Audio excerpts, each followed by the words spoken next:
Ju njohim me edicionin informativ të lajmeve. Kjo është Radio 7.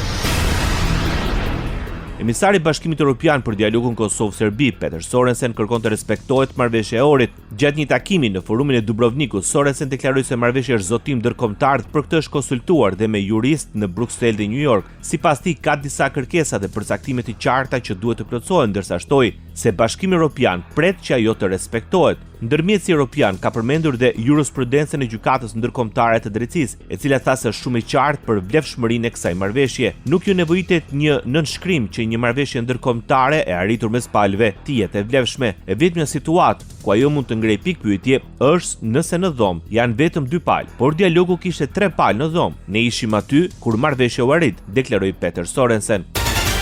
Deputeti i Partisë Demokratike të Kosovës, Enver Hoxha, kritikoi vendimet për rikthimin e emërtimeve të periudhës jugoslave në Tetov, duke vlerësuar se ato prekin kujtesën historike, identitetin dhe frymën mbi të cilën është ndërtuar bashkëtesa pas marrëveshjes së orit. Hoxha tha se rikthimi i emërtimeve që lidhen me Josip Broz Titon përfaqëson rikthimin e simbolikës si një regjimi që sipas tij shtypi shqiptarët për dekada. Ai ka theksuar se të drejtat e fituara të shqiptarëve në Maqedoninë e Veriut nuk duhet të vijen në pikpyetje përmes vendimeve që sipas tij krijojnë pasiguri dhe nxisin ndarje. Sipas tij çdo veprim që cënon frymën e marrëveshjes së orit dëmton demokracinë, paqen dhe perspektivën europiane të Maqedonisë së Veriut. Radio 7, zëri pozitiv i qytetit.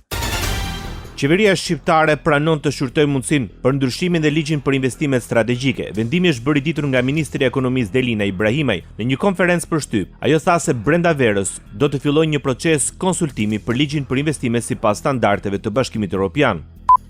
Besoj që brenda verës ne do të fillojmë një proces të konsultimit për elementët e ri të ligjit të investimeve që do të jenë të përqendruara në rritjen e sigurisë juridike të investitorëve sipas gjitha standardeve të Bashkimit Evropian, por edhe përqendrimi dhe tërheqje të investimeve në zona të disavantazhuara, sipas modeleve që ekzistojnë dhe në vendet të Bashkimit Evropian.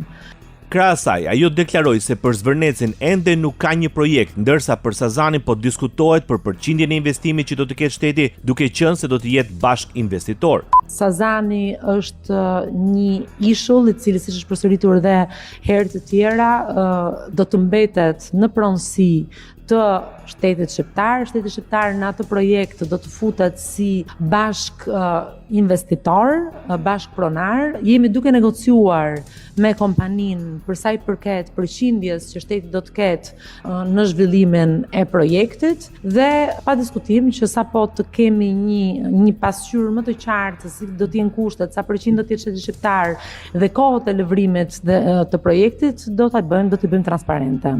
Ligji i investimeve strategjike është miratuar në vitin 2015 me një afat 3 vjeçar, por pas disa shtyrjesh afati i tij skadon në dhjetor të këtij viti.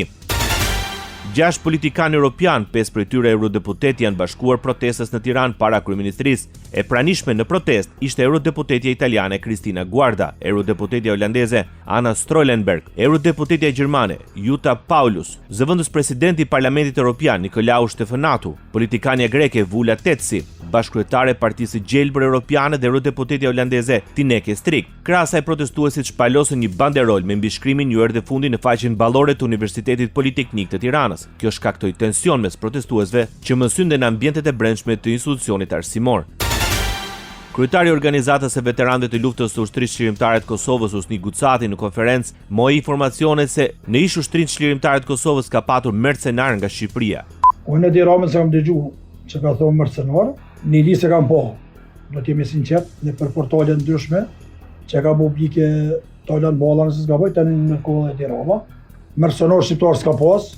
Një nga 3 sovo, ta herë Sinonaj është nga Kuksi, ta herë Sinoni është nga Tropoja, të bëjmë dallimin. Reagimet e Gucatit erdhën pasi u pyet në lidhje me deklarimet e zyrtarëve shqiptar. Krahas asaj kërkoi të mos përdoret flamuri i UÇK-s në protestat në Shqipëri. Ku bën kërkesë mos përdor edhe me shkrim e kam. Ata dokumente ku duhet ta japit, që ku bën kërkesë. Ju lutem mos e përdorni flamurin e sistemit të UÇK-s në për fushat e policisë. UÇK-s është një parti. UÇK është gjithë kombit shqiptar. Ndoqët lajmet shkurt në Radio 7, zëri pozitiv i qytetit.